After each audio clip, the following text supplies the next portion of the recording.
Olá pessoal, aqui é a professora Andréa Andrade, mais uma aula. Hoje nós vamos falar um pouco sobre dermopigmentação.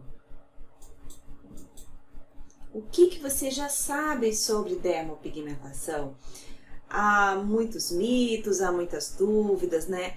Há muitas informações truncadas por aí e hoje a gente vai esclarecer um pouquinho sobre os benefícios, utilização, indicações e contraindicações dessa técnica. E, claro, em casos que ela pode ser utilizada.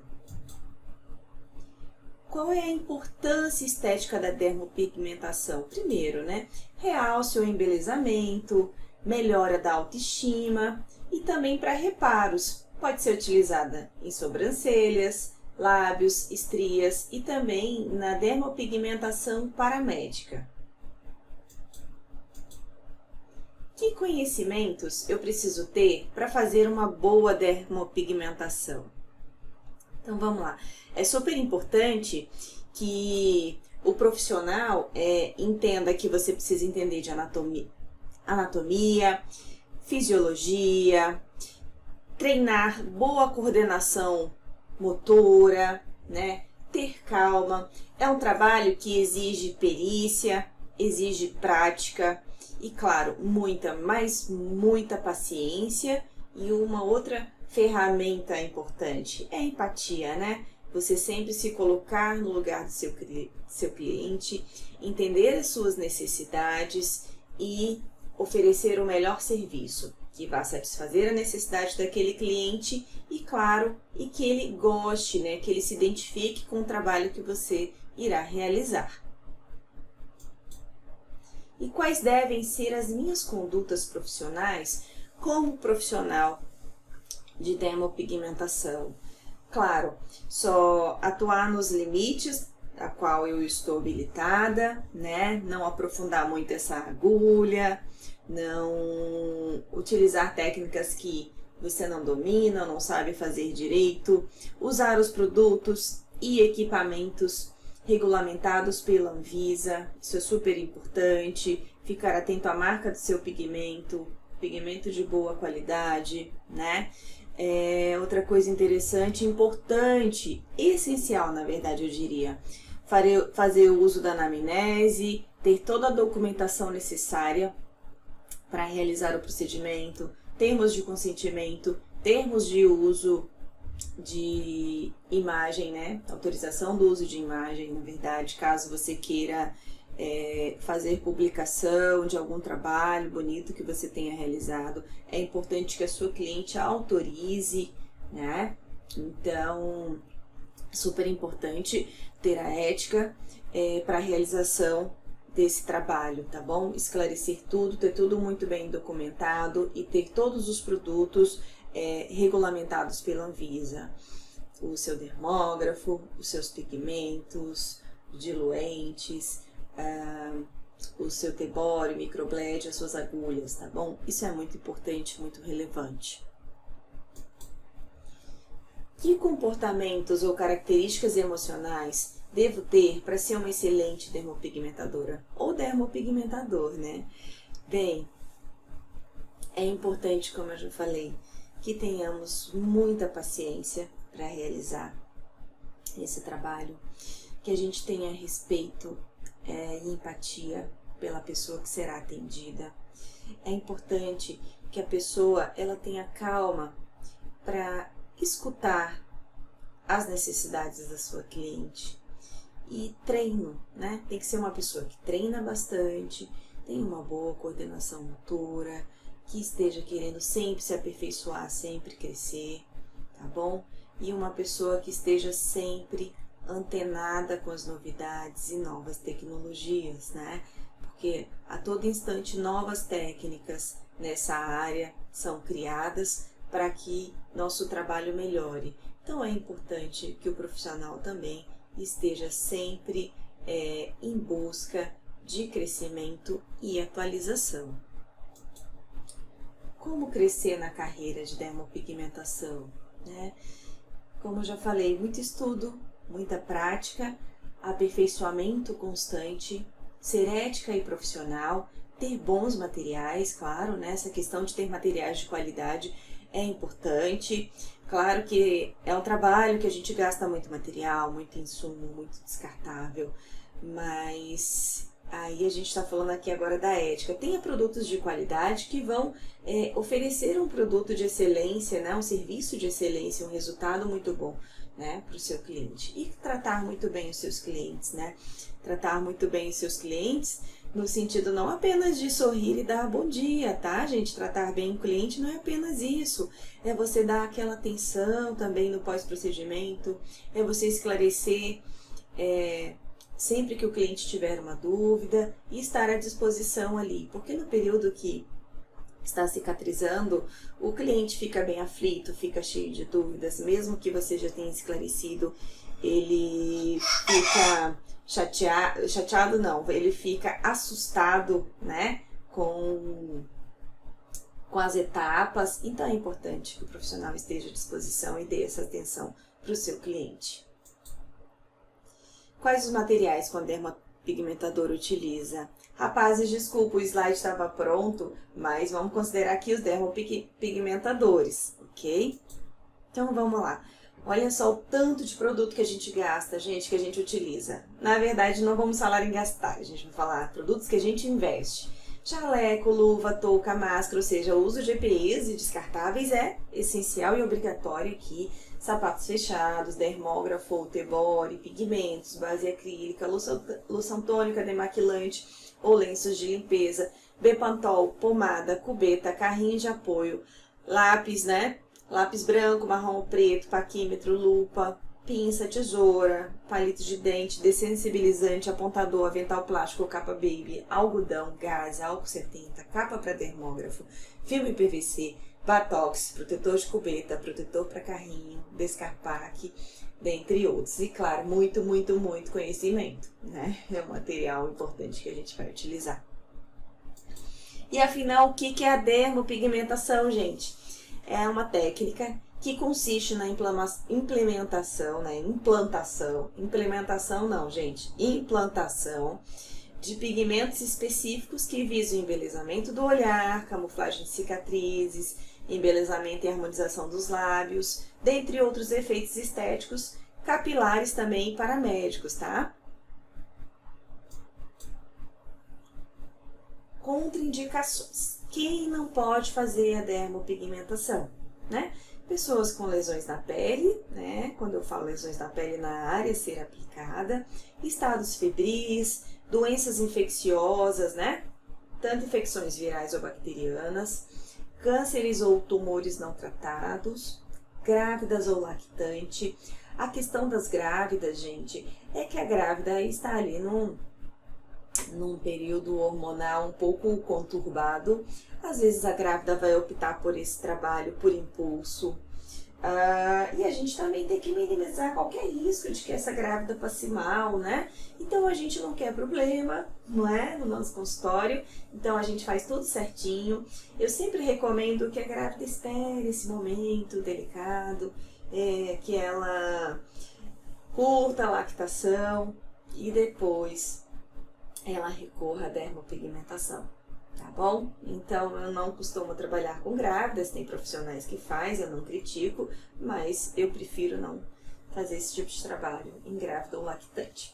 No caso de doenças autoimunes, é uma contraindicação, portadores de marca-passo, insuficiência cardíaca, trombose, herpes ativa, principalmente quando for tratar de região labial, uso de Roacutan e qualquer contraindicação médica. Gente, você nunca vai contra a autorização médica, tá bom?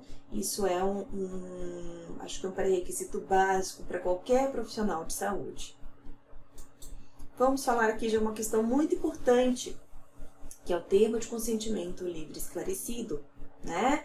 Sentir que a cliente está omitindo informações ou quer que o procedimento seja feito, mesmo possuindo alguma contraindicação, aí, profissional, você vai fazer o bom uso e bom senso da sua ética, tá bom?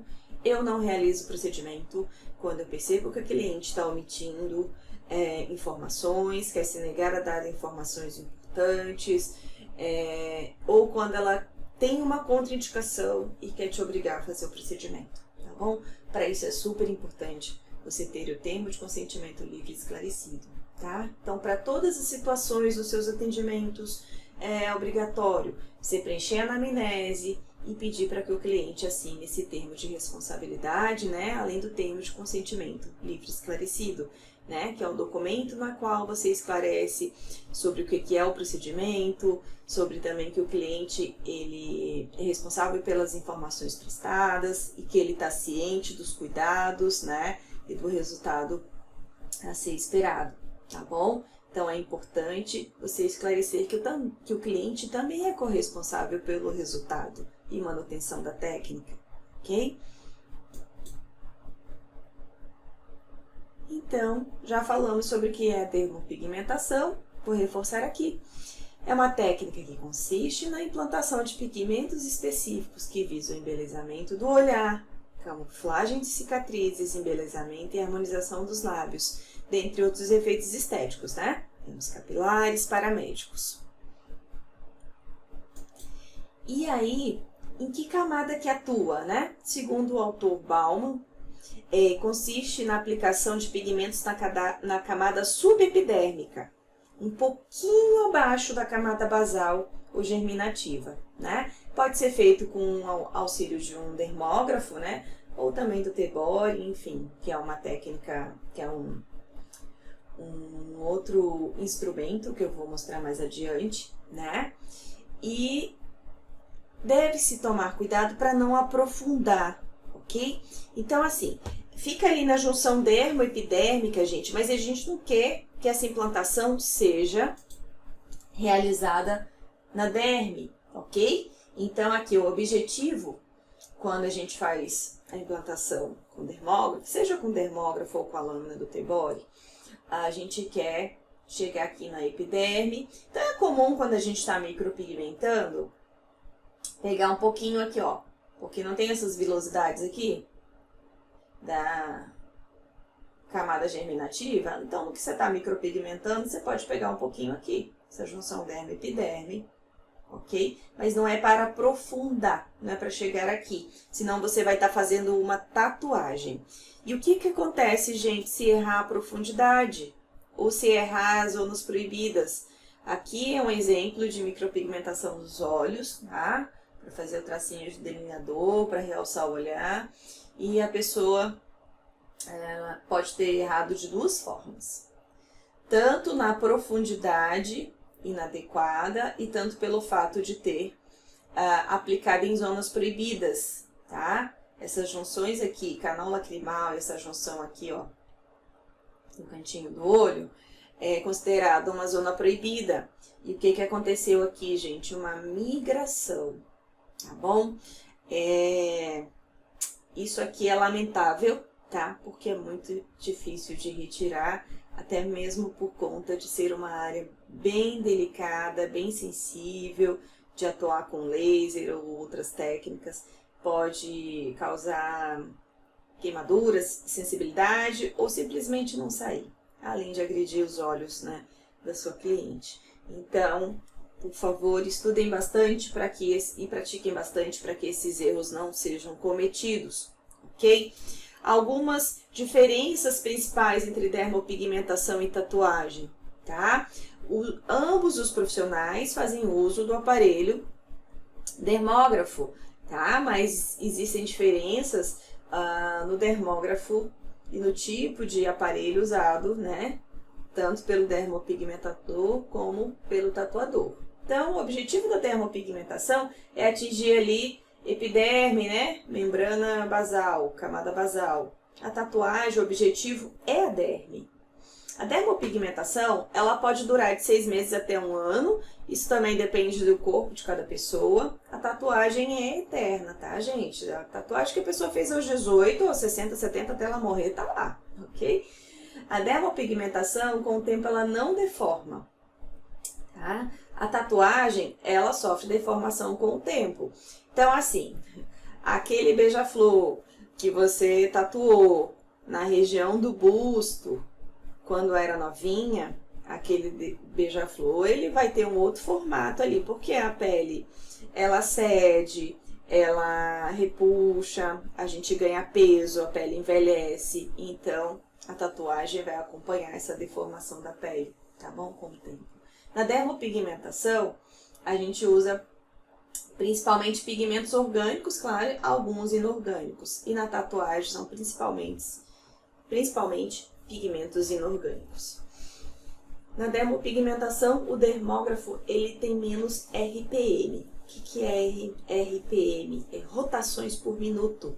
Então, ele tem uma menor velocidade em relação ao dermógrafo para tatuagem, tá bom? Ele tem mais RPMs. Vamos continuar. Então, os dermógrafos, eles devem ser de procedência, né? Ter registro Anvisa e ser específicos para o trabalho de dermopigmentação, ok? Existem micropigmentadores, dermopigmentadores, que fazem uso do dermógrafo de tatuador, mas é importante que esse profissional tenha muito domínio, tenha uma mão muito leve, porque se você está usando um dermógrafo que atua com uma velocidade, uma pressão maior, então é preciso muita destreza, tá bom? Então, para sua segurança, existem dermógrafos específicos para trabalho com dermopigmentação, que é um trabalho mais delicado, né?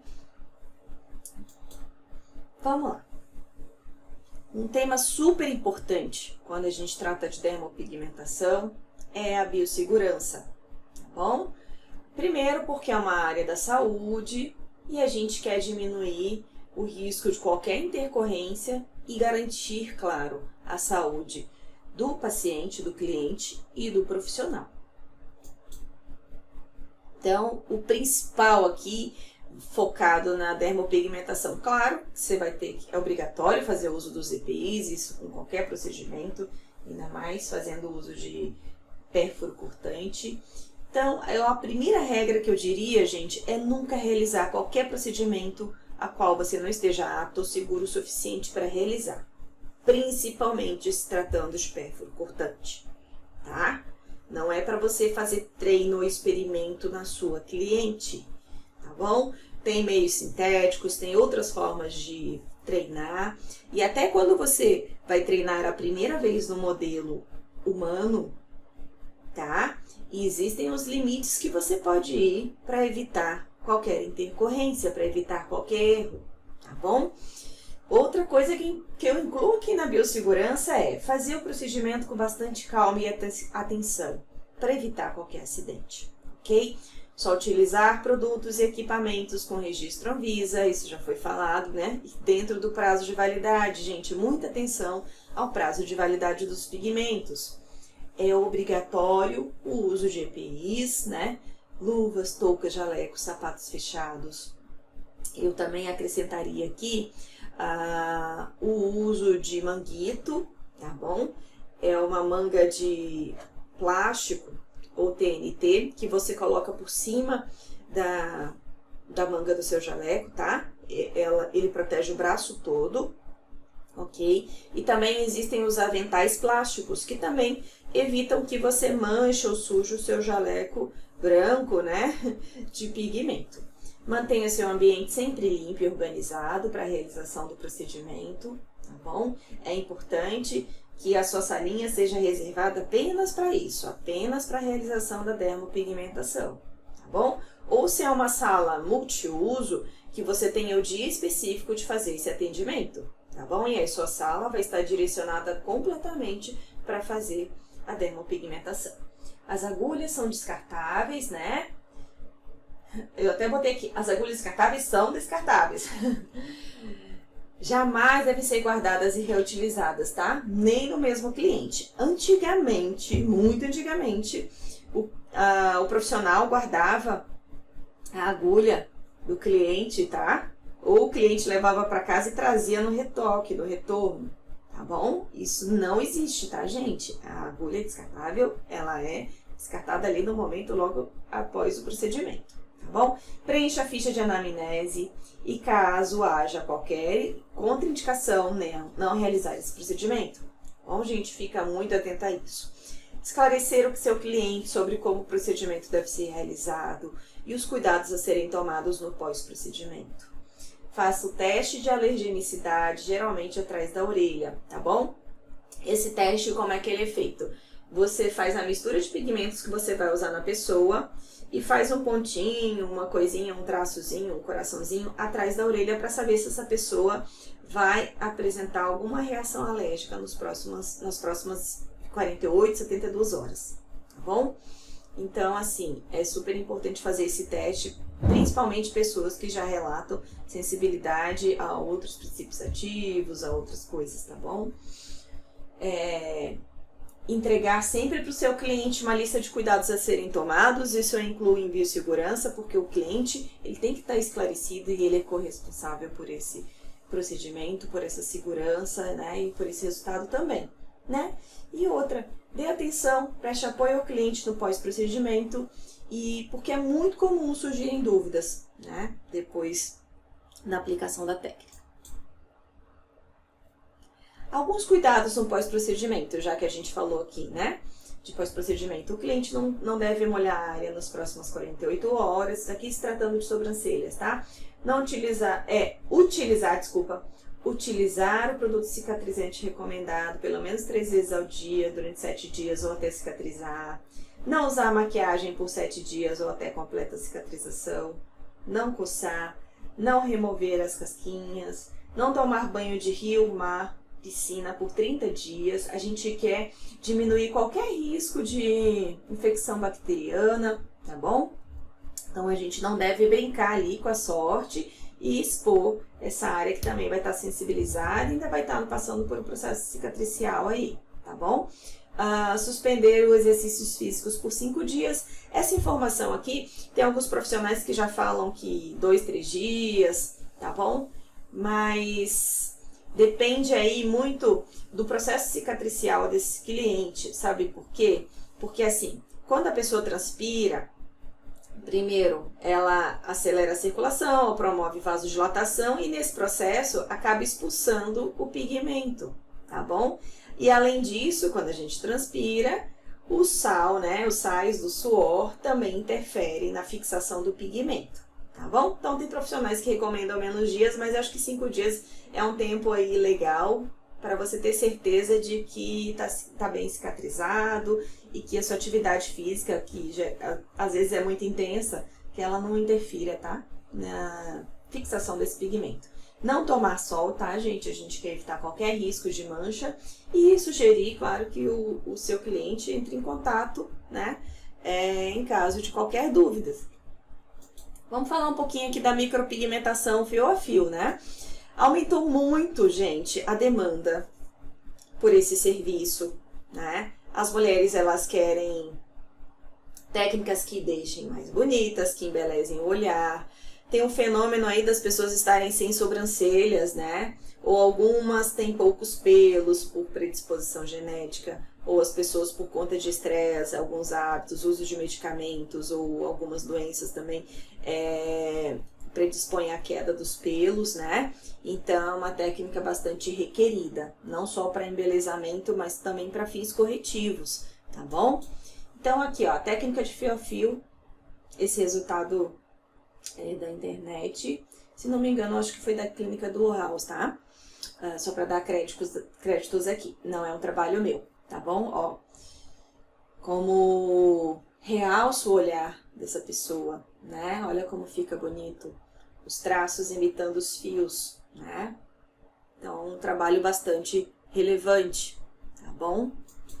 Claro, para que a pessoa domine, é preciso percepção e senso estético, isso deve ser muito treinado, tá bom? Para que o profissional tenha bom gosto e saiba indicar o melhor formato, saber, né, fazer um bom desenho, tá bom? Ter uma boa observação, ser detalhista, entender também o estilo e personalidade dessa cliente, conhecer as técnicas para o desenho dos fios, muito estudo, gente, muito treino, aperfeiçoamento e prática, prática, prática, porque é a prática que leva à perfeição. E as pessoas perguntam, 3D ou realística? Né? Aqui o desenho 3D, né? para dar essa noção de profundidade. Na verdade, o nome 3D veio da questão de marketing, da impressão de que é uma sobrancelha real, tá bom? É um marketing, mas a Fio 3D ela é diferenciada, sabe por quê? Que na verdade aqui a dúvida é 3D ou realística?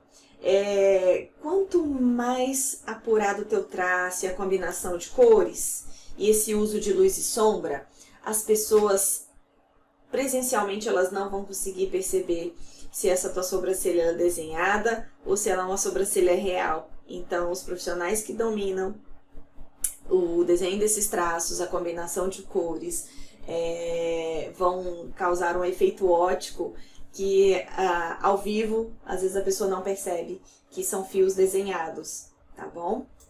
Então é importante dominar isso, certo?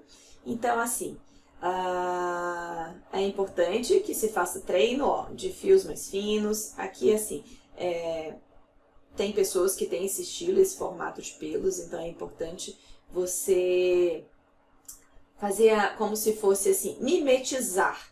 De acordo com o formato da sobrancelha da pessoa, você mimetizar o formato dos pelos dela, ok? Aqui uma outra aplicação de fio a fio invertido, tá, gente? Certamente essa cliente tinha essa sobrancelha mais compactada. E aí, para ter efeito de fio, foi feito o fio a fio invertido. Gente, essa técnica é pouco utilizada, tá? Mas é só para mostrar aqui para vocês que é possível, mas não fica um efeito tão legal, tá? Então, foi feito o uso de um pigmento aqui mais claro para dar a impressão de que ela tem fios, tá bom? Há alguns erros, né, gente? Vamos falar de erros. Olha só. Primeiro, os fios grossos não tá imitando o formato de fio e eles estão muito levantados e rígidos. A gente sabe que o pelo é delicado, o pelo é curvo. Aqui a sobrancelha ficou, além de fios grossos, ficou avermelhada, não foi feito o uso de colorimetria. Lembrando que colorimetria é um conhecimento aqui requerido e importante para o trabalho com sobrancelhas, tá bom? Então, as mesmas regras de uso de coloração que a gente usa na maquiagem, a gente usa aqui, tá bom? Ok? Olha aqui, também um erro o formato até tá bonito, o formato geral da sobrancelha, né? Pelo ângulo da foto dá pra ver que tem um formato bem bacana, mas ó, os fios estão muito grossos, tá bom? E a sobrancelha está avermelhada, tá? E aí eu não sei no contexto aqui desse rosto, né? Ou se é um meio sintético isso aqui, se essa ponta também tá muito caída em relação ao início, tá? Às vezes o ângulo da foto que é tirado não nos permite ter essa percepção, se encaixou legal no rosto da pessoa, né? Aqui, ó, gente, fios muito grossos, muito retos, tá bom? Isso aqui é considerado um erro. Aqui, ó, também. Quando os fios ficam muito grossos ou muito próximos, eles tendem a esfumar. E aí, com o tempo, essa sobrancelha não vai ter aparência de fios, ela vai ter aparência de compactada. Aqui um outro erro, gente, olha só, fios muito longos. Olha aqui, o uso de técnicas aqui, ó, fios muito longos, tá bom? Aqui esse é um erro clássico que vocês já viram na internet, dessa moça que foi fazer uma micropigmentação fio a fio. A profissional não era capacitada, pelo visto, né? Além de ter feito um design errado, ela, na verdade, fez uma sobrancelha compactada, ela não fez fios. Isso aqui, ó, foi depois do trabalho de uma dermatologista que veio fazendo a correção, trabalha com laser e ácidos para despigmentar, tá bom? Então, assim, estudem bastante para que vocês não traumatizem uma pessoa, não afetem a autoestima de ninguém. O nosso trabalho é embelezar, tá bom? Nunca jamais causar outro trauma. Aqui alguns parâmetros da micropigmentação, né? Quanto mais pressão você coloca no dermógrafo, mais você pigmenta. Quanto mais rápido você movimentar suas mãos, menos você pigmenta, mais sutil vai ficar. Então, quando a gente quer efeito sombreadinho, um esfumado legal, a gente movimenta as mãos com mais velocidade. Aí a velocidade do equipamento, gente, as rotações por minuto, né? A frequência com que essa agulha bate, quanto mais batimento ali da agulha, quanto mais velocidade, mais pigmenta, tá bom? Então, ficar atento a isso. Por isso que é muito perigoso a gente usar um dermógrafo de tatuador, tá bom?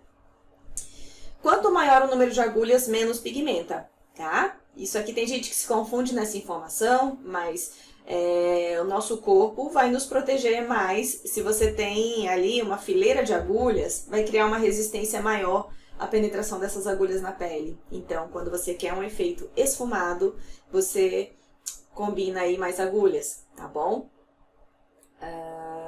E a diluição do pigmento, né? Quanto mais diluído, menos vai pigmentar. Aqui, ó. Ok? Sobre a sobrancelha penteada, né? Aqui é a mais realística. E o importante é você saber fazer a conexão entre esses fios, tá vendo? Então, assim, o profissional, na hora de desenhar os fios, ele tem que acompanhar o sentido, o caimento, né? E a leveza dos fios que a pessoa já apresenta, tá bom? Para que, ó, os pelos dela praticamente sumiram aqui no meio dos fios, né? Então, ficou um resultado bem sutil. E agora eu vou falar da última técnica, né? De sobrancelhas, o microblading. Nasceu do Tebori, tá, gente? Tebori significa esculpir com a mão, tá bom? É uma técnica japonesa que vem desde o final do século XIX, tá? Surgiu na tatuagem desde esse período, mas há registros de que essas técnicas são bem mais antigas, tá bom? Então é feito, ó, isso aqui é um instrumento que tem várias microagulhas aqui, tá bom? Só que na dermopigmentação, claro, gente, foi adaptado, tá bom? Esse é o Tebori de dermopigmentação. Ele tem uma microagulha aqui, uma lâmina com várias agulhas, na verdade, ok? E aí essa lâmina pode ter vários formatos, né? Tem esse formato chanfrado, pode ter o formato em U, pode ter mais ou menos agulhas, ela pode ser mais estreita também, tá bom? Para dar, ó, esse resultado mais realístico. Tô deixando aqui para vocês um link de demonstração de uma técnica de microblading de uma profissional que ela mostra ali no meio sintético. Eu acho bastante interessante que vocês acompanhem essa demonstração. E vamos falar aqui de um tema que eu gosto bastante, que é da micropigmentação paramédica, né? E aqui eu vou tratar especificamente de mamas mastectomizadas, tá? Que é um trabalho bastante relevante de elevação de autoestima de mulheres que sofreram aí, foram acometidas pelo câncer de mama. Ou que sofreram qualquer mutilação por algum tipo de acidente ou trauma, né? Por que fazer, né, gente? Então, vamos lá. Quando a pessoa se submete a algum procedimento cirúrgico e que a auréola é mutilada, né? É possível que a gente faça esse trabalho aqui de reconstituição, né? A profissional que domina cores, luz e sombra, ela pode promover um efeito realístico. Gente, vocês não fazem ideia da relevância desse trabalho para a autoestima de uma mulher, tá bom? Olha só, olha a diferença, tá? Praticamente, quando você olha, você não reconhece que esse trabalho é uma pintura, né?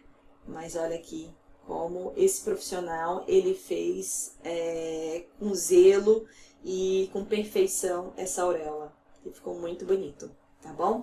A técnica, gente, você só pode fazer após liberação do médico, tá bom? E geralmente é após 1 ano de cirurgia, tá? Por conta do possível risco de rejeição do tecido. Então, só quando a paciente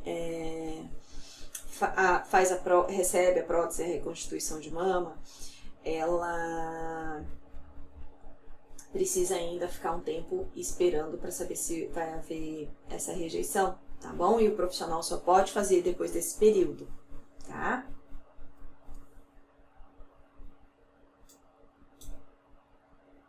E aí, quanto tempo que dura? Gente, isso depende muito de cada pessoa, de cada organismo, tá? Tem gente que o corpo expulsa tudo na primeira sessão, mas também tem gente que pode ter uma boa fixação, tá? Procedimento geral mesmo pode durar de 1 até 2 anos ou mais, tá? E o retoque, ele é feito de 30 a 45 dias, tá bom? Após a implantação a primeira vez, né? Na primeira sessão, né? Que é o período de regeneração celular, tá? Então, assim, tudo vai depender de cada organismo, né? Para saber se haverá uma rejeição ou não. Então, vamos lá. O cuidado pós. Você vai usar uma pomada cicatrizante, bem parecida com a cicatrização de sobrancelha. Não vai ocluir o procedimento. Evitar molhar nos 3 primeiros dias. E todos os demais cuidados que já se tem com sobrancelhas, já foi citado anteriormente, tá bom? Não coçar, né? Evitar atrito, enfim. E vamos lá. Intervalos de sessões, né? Você pode fazer uma sessão teste antes do procedimento, tá bom? Isso deve ser obrigatório, tá bom? Até mesmo porque a pessoa que sofreu de câncer de mama, foi o caso de câncer aqui específico, ela tá tomando muitos medicamentos, ela pode ter alguma hipersensibilidade aos pigmentos, então é importante você fazer esse teste, tá? Vai depender de cada organismo. Então, faça esse teste antes para saber como esse organismo vai reagir. O paciente deve voltar com 30 dias após esse teste para saber a cor final que ficou, tá bom? Sempre usar tons mais claros para que não haja risco de hiperpigmentação, né? E após as avaliações, aumentar os tons de pigmento caso tenha necessidade. Então, fala aqui, na escolha do pigmento, gente, tanto para sobrancelha quanto para mama, para lábio, se for errar, erra para o mais claro, porque você tem a seção do retoque para fazer essa possível correção, tá bom? E as agulhas que serão usadas para o efeito tridimensional e realistas, elas têm que ser sempre mais finas, né? Para preenchimento. E as agulhas lineares, você vai usar com efeito pêndulo, né? Para fazer aqueles desenhos de rajados e dar um efeito mais real, tá bom? Então, gente, é isso. Obrigada, isso aqui é só uma visão geral, né, sobre a aplicabilidade da dermopigmentação. Quem se interessar, procura fazer um curso, tá bom? Procura treinar bastante, não é ir na internet olhar um vídeo e sair replicando, tá bom? Precisa de treino, de estudo, tá bom? E isso você vai conseguir treinar com uma pessoa que tem mais experiência, para te passar e falar dos possíveis erros, das formas de pegar o dermógrafo, dos pigmentos que usa, a forma que mistura os pigmentos, como escolhe os tons, tá bom? Isso é muito importante, tá joia? Muito obrigada, gente, e até a próxima aula. Tudo de bom!